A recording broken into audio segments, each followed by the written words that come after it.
kijana nimemwangalia, najua mimi sisikiagi.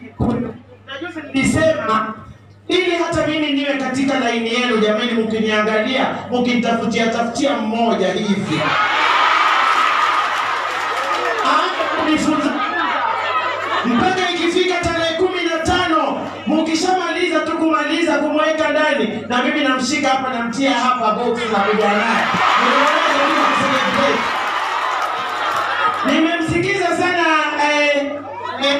Tuguna. Unajua mimi sisikia vile, lakini akiwa kwa talk shows huwa namsikia, yani sharp mind.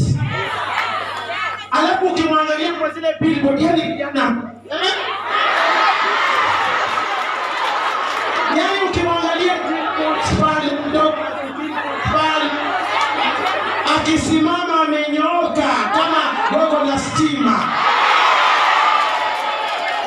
Kijana ambaye unajua wazi ukipeleka pale bungeni mambo yote Kiambaa yatakuwa sambamba, akishikana na kina Ndindi Nyoro, akishikana na kina Kimani Chungwa, akishikana na kina Mheshimiwa Rigathi, akishikana sasa ukigeuka huko ndio usiulize. Pande hii juzi niliona hapa kuliekwa mkutano kwa kina mama. Wakaja wakaongea mambo mengi sana na kina mama. Lakini nataka niwaambie mistari iko hapa. Kama ni urembo uko hapa. Kama ni akili ziko hapa.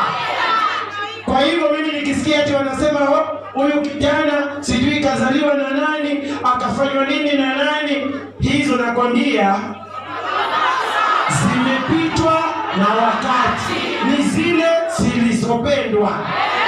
Wao wenyewe pia hata miguu kusimama ni balaa. Kwa hivyo mimi nataka niwasihi kitu kimoja. Mimi sitoki sasa Kiambaa, nimekuja mpaka tarehe 15. Mimi nitakuwa